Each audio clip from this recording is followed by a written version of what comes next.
मध्य प्रदेश में भारतीय पुलिस सेवा के सीनियर अधिकारी रहे स्पेशल डीजी रहे मैथिली शरण गुप्ता साहब ने पीएम मोदी के खिलाफ ताल ठोकने का ऐलान किया है। उन्होंने घोषणा की है कि वे वाराणसी के अलावा झांसी और भोपाल से भी लोकसभा का चुनाव लड़ेंगे। गुप्ता साहब हमारे साथ मौजूद हैं, उनसे हम बात करते हैं। सर, ये निर्णय अचानक क्यों राजनीति में आने का? नहीं, मैं राजनीति में बिल्कुल नहीं आ रहा हूं और मैं ये बात बहुत समय से कह रहा हूं, जिसको माननीय नरेंद्र मोदी जी ने भी अपना लिया है। मैथिली शरण गुप्त राजनीति नहीं करेंगे, राष्ट्रनीति करेंगे। यह राष्ट्र अब बदलने का समय आ गया है। आपने जो दूसरा क्वेश्चन किया है कि मैं माननीय नरेंद्र मोदी जी के सामने ताल ठोक रहा हूं, तो मेरी करबद्ध प्रार्थना है कि माननीय नरेंद्र मोदी जी हमारे श्रद्धेय हैं। मैं उनके सामने ताल ठोकने की ना हिम्मत रखता हूं, ना औकात रखता हूं, ना ऐसा मैं दुस्साहस कर सकता हूं।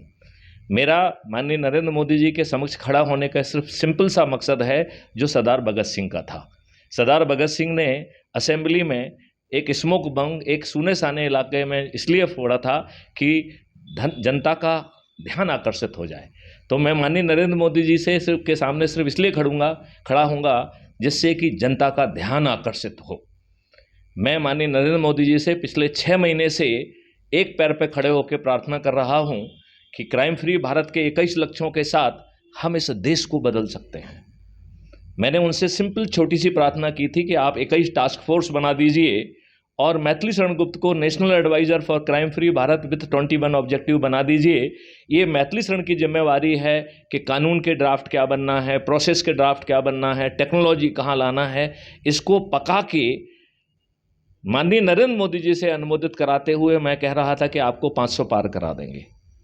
यह इस देश का दुर्भाग्य है कि माननीय नरेंद्र मोदी जी को यह बात नहीं पची और उन्होंने ऐसा कोई मेरा सुझाव नहीं माना। मैं आपको ये भी बताना चाहूँगा कि मैंने 2018 में माननीय नरेंद्र मोदी जी को डीओ लेटर लिख के अपने ही एक मित्र मिस्टर जो है टोपो थे 2009 बैच के, उनको डीओ लेटर लिखा, प्रेजेंटेशन भेजा कि हमारे पास मॉडल है, हम इस देश को अपराध मुक्त बना सकते हैं और इस देश सरकार को जो है ना 20 गुना ज़्यादा पैसा आ जाएगा। जब 20 गुना ज़्यादा पैसा सरकार के पास होगा तो इस देश में टैक्स क्यों लगना चाहिए। 2029 तक यह देश जो है ना पूर्णतया टैक्स मुक्त होगा और 2029 तक इस देश के हर व्यक्ति को एम्प्लॉयमेंट का फंडामेंटल राइट मिलेगा और भारत सरकार पर जो है व्यवहार जीरो होगा।